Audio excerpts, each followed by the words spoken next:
First, live, local. This is Fox 12 Now. Hello everyone, this is Fox 12 Now. I'm Greg Nibbler. Thank you very much for joining us here today. Really appreciate it. Of course, we are live here every weekday starting around 1 p.m. Pacific, going throughout the afternoon. And we are on a number of different platforms for you to check out, whether that's Fox 12 Oregon's YouTube channel, KPTV.com. Click on the Fox 12 Now tab or the Fox 12 Oregon app. So there we go. Just different ways that you could find us. But you already did, so we appreciate it. And today we are talking about something that isn't necessarily the most pleasant topic for some people, but we're talking about rats and rodents and different kinds of things that are going on, particularly here in Multnomah County, but could be going around statewide and other places as well. Some increases in calls about this. Is this something that happens every summer? Is there something different going on? We're going to discuss all of that and what you can do about it right now with Chris Roberts from Multnomah County, the rodent expert. I understand, I'm sure there's a better title. I don't know if that's your title. I wanted to make sure of that, but you were said as the rodent expert. So you are exactly who we want to be talking to, Chris. Thank you very much for joining us. Sure, thank you. And I think to start off, let's discuss this as far as right now. For depending on when people are watching, it's August 27th right now. Tuesday, August 27th. Have you been noticing an increase in calls regarding rodent infestations and rodent issues going on in Multnomah County and the surrounding areas? We actually have, and it's actually kind of the calls have kind of gone down over the past 2 to 3 years. For whatever reason, but we're just one piece of the pie. You would need to get all the data from the pest control companies and our data to kind of really get a good picture of what the rat situation here is in Multnomah County. But the calls do come in regarding it, and it's something that I think that's good that if we've seen a decrease over the 2 or 3 years. But for people who are experiencing issues, I guess what are some of the common causes that could create the right environment for a rodent infestation? It's food and harborage. Food comes first. So that when rats seek out a food source and find it, then they're going to find they're going to look for a nesting site, whether it's under a shed, a pile of debris, under a porch, something like that. But it all stems from somebody putting out some type of food source, like bird seed, squirrel food, pet food outside, chicken feed, things like that are really common in residential neighborhoods. So if somebody has a bunch of, like you mentioned, bird seed, so that's something that could, are there ways that they can prevent that bird seed from being consumed by rodents, or is it just more of a better idea not to have bird seed out there at all? There's a way to feed birds without attracting rats or feeding rats, and it takes kind of a setup. You need to get a shepherd's hook, a squirrel baffle, and something called the seed hoop at the bottom of it to catch the seed from falling onto the ground. And then you need to place that in an area where rats or squirrels can't jump off of anything. So you can feed birds, but it's kind of a setup. So we talk about food and shelter, and I do want to get back into those as well. But what about the hot weather? We've seen reports that the hot weather can actually help increase the spread of rats. And is that something that's factual? We get the majority of our calls in the summertime, late spring, early fall, kind of in between that is when we get the majority of our calls. And why do you think that is? I think there's more natural food sources available, but also people are outside more, especially here in Oregon. In the wintertime, it's cold and wet and gray, so people are inside. But if you're outside in your backyard, your garden, you're more likely to see a rat if it's there. So it doesn't mean that they're not there in the winter. It's just you're seeing them more because they're still there. Yeah, I think just people are inside more in the winter. And for people who have been dealing with them, perhaps getting into their houses, what are some different preventative measures that people could take other than obviously getting away food sources, getting, if there's debris or something like that, lifting that up? What are some other things that people can do for preventative efforts? You want to walk around the exterior of your home and find any hole larger than a dime and secure it, either with spray foam, steel screen, or sometimes, replacing some weather stripping or some rotted wood. If you're walking around trying to prevent rodents, you might as well start with the mouse, and a mouse can squeeze through a hole the diameter of a dime. So that's where you want to start. So a mouse can get through something the size of a dime. That's pretty small. That's pretty small. Yeah, and a rat can get through something the size of a quarter. Their skull is about the diameter of a quarter, so they can squeeze through that. Typically, they're going to gnaw that hole bigger. I rarely see rats squeezing through a hole that size. They're going to find that hole and gnaw it bigger. So walking around the outside of your house, looking for those holes, looking for something, anything in dime size or bigger that needs to be plugged. And you mentioned spray foam. Is that something that will actually prevent them from getting through that, or will they just chew through that as well eventually? They can gnaw through it, so you don't want to use spray foam in areas that you're not going to see on a regular basis. So if you go into your porch and you see a hole, you wouldn't want to use spray foam there because you're not going to notice it if they have gnawed through it. So you want to use spray foam in areas that you're going to see on a regular basis. You can also mix spray foam with steel wool. Put some spray foam, steel wool, then more spray foam, kind of like a sandwich. So if they do start gnawing through the foam, they're going to hit that steel wool. And that's something that will prevent them. They don't like the steel wool. Yeah. Okay. That should stop them. Yeah. Okay, that's a very, very good tip, I feel like, right there. So when you're talking about those areas, where people can't see it, what are some other steps that they can do to, I guess, just to seal things up? Yeah, still 1/4-inch hardware cloth, which is a steel screen, is really that's something they can't gnaw through, and it's cheap. You can cut it to size. You can install it with wood screws or even sometimes staples, and it's a way to permanently secure a hole that's really inexpensive that the average homeowner can do. So going from there, what are some other things that people can do? Maybe once they have noticed a number of rats or something like that in their yards or in the neighborhood. What can they do to try to mitigate some of those issues once it's already happening?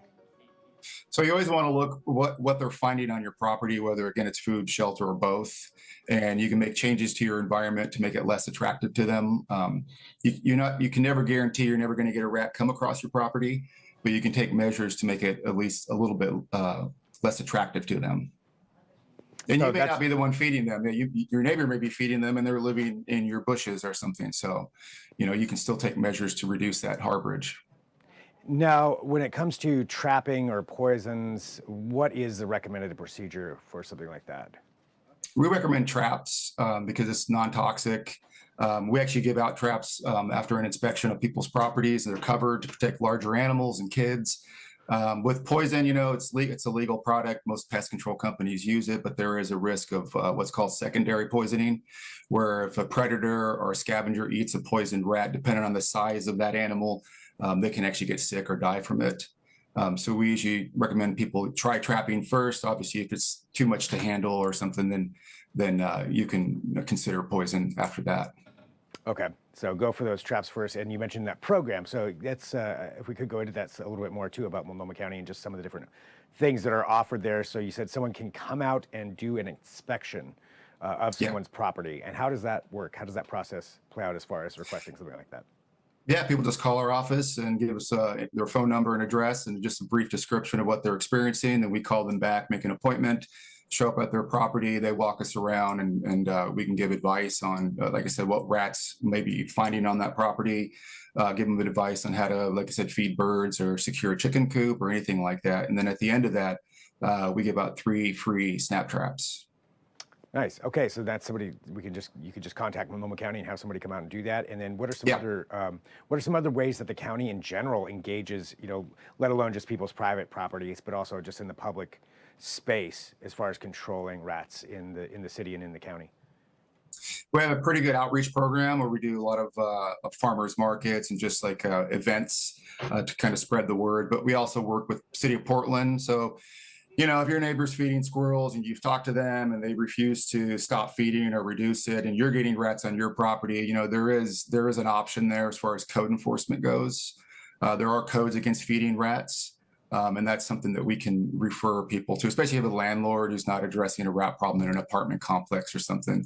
We refer that property after we document evidence, we refer it to the City of Portland code compliance, and then they would open a case on it and require them to get rid of the rat problem. That's great. So that's one way, again, to try to, and I love that you're just giving us, some of the factual information too about how to tackle this. We've got some of these images that you sent in there of obviously, I'm guessing a rodent living in that. So that would be evidence of a trail. Is that? Yeah, that's a runway. Yeah, a little path they take. Okay. So if you see something like that, then obviously it'll get back to that picture there. Look out for something like that. Okay. And just a few other images here too, just to see. That's obviously a lot going on right there. Yeah, somebody was feeding birds there under the 405 overpass. So that was. And that was what was causing that. And then clearly some. And some persimmons. Yeah. All right. Well, anything else that you think is important for people to know, on just controlling the issue as it's going on or as they're experiencing it, and also different things that they can do to engage with the county? Yeah, rats have a relationship with humans. That's why they live in every city in the world, and Portland's no different. So whenever you see a rat, the question you should ask is, where's the human that's feeding that rat? Because the hardest part of rodent control is changing the human's behavior. Rats are going to do what they do, but getting the person to stop feeding birds for 30 days is sometimes really difficult. So there's a definite relationship between humans and rats, and that's the key to getting rid of them. What about for people who have, actually this says, just a follow-up question, what about for people who have gardens? There's a lot of people obviously in the area who enjoy doing that in their backyards, growing fruit, vegetables. Are there things they can do to prevent that from attracting rats?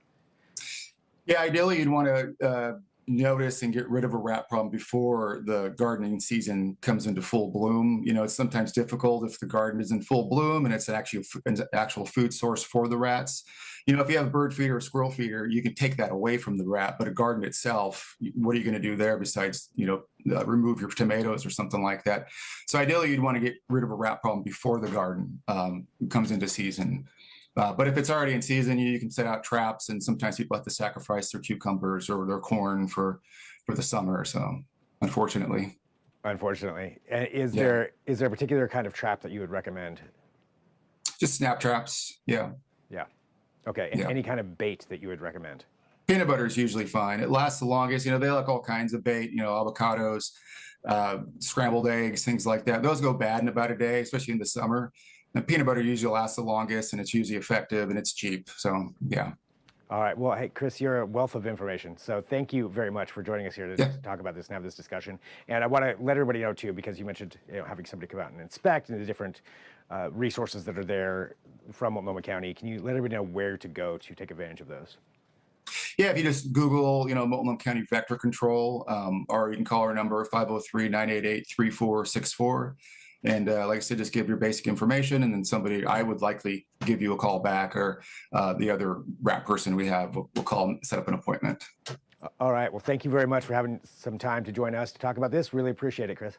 Yeah, no problem. Thank you.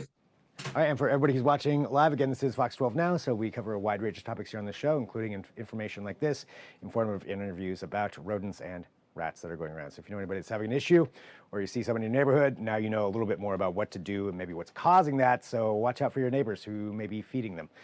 Definitely something to be aware of. We have more coming up here for Fox 12 Now. We're going to take a break. We'll come back at 1:30 p.m. We're going to switch gears and talk about back to school, including something from the U.S. Health Administration, which is going to be Health and Human Services Administration, actually. And it's some funding that they have released to the state of Oregon and other states as well, but that will help someone actually bring somebody into your house to help you with your child, get your child ready for school. So a lot of things that go into that. We'll explain that much more in that interview, again, coming up at 1:30. Don't forget to find all of our interviews on the Fox 12 Oregon YouTube channel or kptv.com. Click on the Fox 12 Now tab or Fox 12 Oregon app. But thank you for joining us. We'll be back soon. I'm Greg Nibbler. This is Fox 12 Now.